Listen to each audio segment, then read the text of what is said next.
Are you ready for a beach day? I know I am. Hey nail friend, it's Queenie. Welcome to today's video. This beautiful color story is what I'm going to be using to create my sandy beach nail set. I'll be doing a sponge technique using the blues and greens as the water, the white will be the waves, and this stunning nude glitter polish will be our glistening sandy beach. I will give you a little sneak peek so you can see how gorgeous this polish is. Oh my gosh, most beautiful beach ever. Sit back, relax, and let's play nails. So let me show you the nail tips that I'm going to be using today. I'm just going to push that out of the way for the moment. These are the Beetles Etch-X nail tips. I have to say it slowly or I can't say it at all. And these are an almond medium. I needed a longer nail because I need the real estate for the step down sponge design that I'm going to do today, and these were the perfect length. So first things first, these are how they look on the stand, and then I am just going to pop off the middle finger and the ring finger nails because those are the two nails that are going to be getting the sponge design. And then the thumb, the index finger, and the pinky finger are all going to get 3 coats of the beautiful nude glitter polish. So while I'm doing that, I just wanted to give you a little bit of a backstory behind my idea for this design. I was at the beach one day and I was looking at the water and like really looking at it. Usually I just go read my book or veg out or whatever, but I was really looking at the water and I noticed how the water comes in onto the beach. Each wave has its own thought process. It comes in from the left, it comes in from the right, it comes in straight. And there's waves on top of waves. And as the water comes in and soaks into the sand, you just get all of these beautiful different colors. So I wanted to put a nail design together that would capture that beauty and the grace of the water coming up onto the beach and how the water, the waves interact with each other and how beautiful they look as the colors of the tides mix together. And as the water comes on the beach, it makes the sand just sparkle and twinkle in the sun, and it is so inspiring. I came home from the beach that day, and I immediately started putting together the color palette for the sponge design. So I'm hoping that you love it as much as I do because I was so happy with how it came out.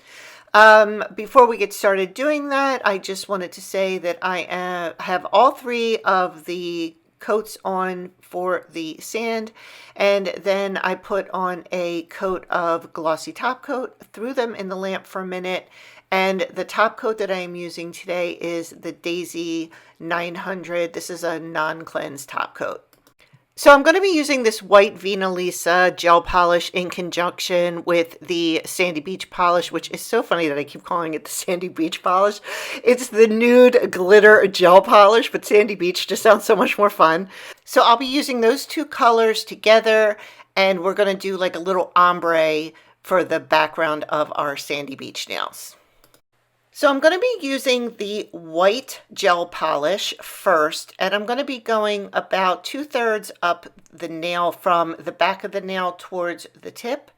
And this is going to give me a nice white opaque background for my sponge design. If I tried to sponge right over the Sandy Beach polish, the colors would not be vibrant, you wouldn't be able to see the blend, and it just wouldn't look very good. And then I'm just putting another coat of the Sandy Beach right up to the white. I'm not blending it at this point. I am just getting it onto the nail. And then to blend it together, I'm going to take this, it's just a cheap artist paintbrush from Michaels. I just cut some wedges into it and made it into like a little fan brush. And then I just kind of tickle those 2 colors together. I am barely touching the nail right now. I just want to blend them together and give a little bit of an ombre because my sponged on design is going to come down kind of into the sand. I just want to make sure my white comes down far enough to make the entire sponge on design look vibrant. Then I'm just going to do that again. I'm going to put the white on right up to the line where I started to do the ombre. I'm not going to actually cover that because I don't want to lose my sand, and then just turn the nail around and do the same exact thing. And here's where you're going to see the difference in the opacities of these two polishes and how using the third coat on the Sandy Beach polish really, really works. Once I put that on, you can still see a little bit of the white through there, and that's what makes everything blend together so nicely for the final look. And then once those two coats are on, I'll grab my brush again and again just tickle those two colors together just ever so slightly. We just want a nice little ombre blend.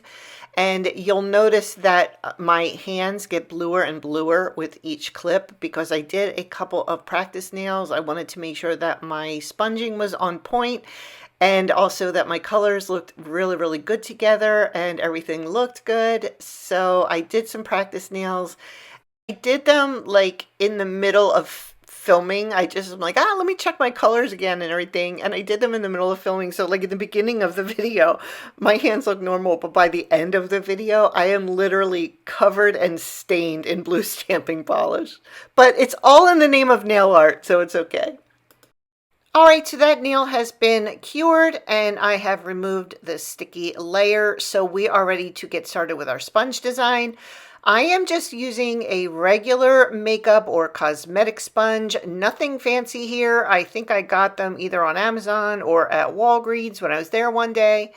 And we're going to do the step down method, and that is just putting all of the layers on to the sponge at the same time.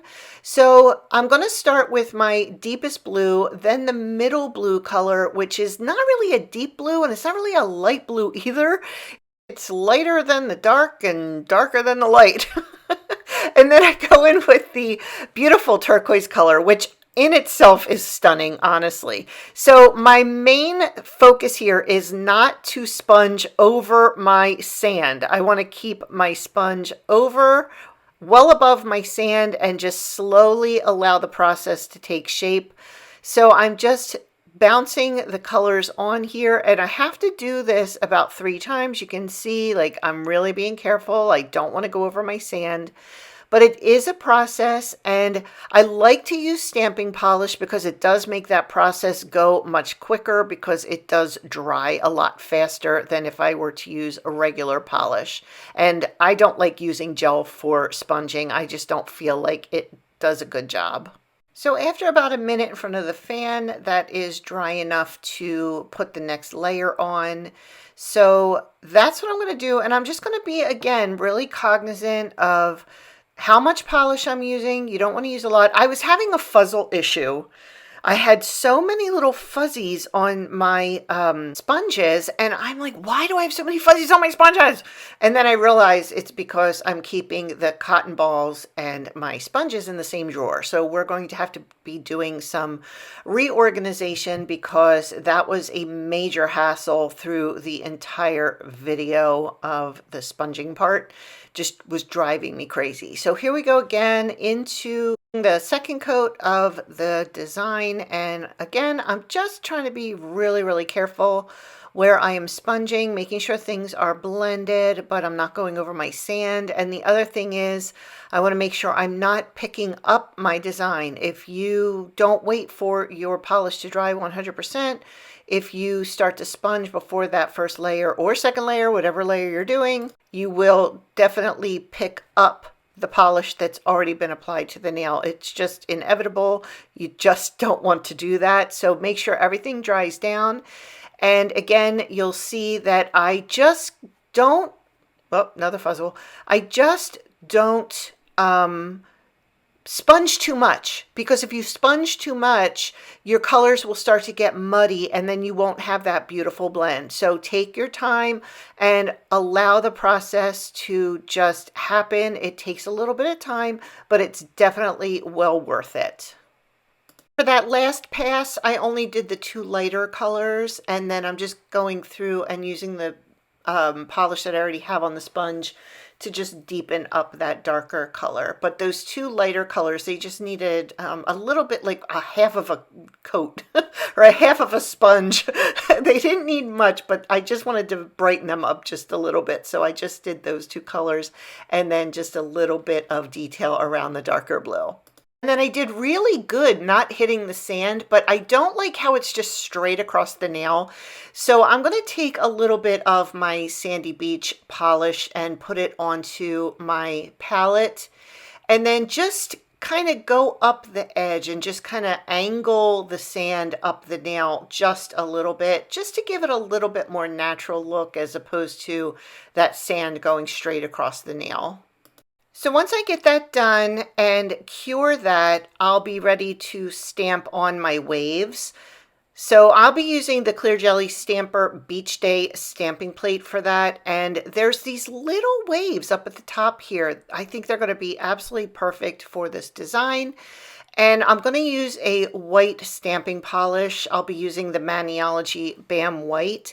And it's just going to help give that pop of the waves, and also will separate out a little bit the blended colors underneath. So you can see I was doing a little bit of practicing earlier in the day, and my stamping plate, even though I cleaned it, is not that great. So let's just do a little cheater clean here and wipe that off. And we're going to use a lot of polish. You know me, I love to use a lot of polish. I think that's how you get the clearest and crispest lines when you nail stamp. And pick that up. And then anything that is still stuck to your stamper that does not belong with the design, you can just go over it with a piece of Scotch tape and pull that off.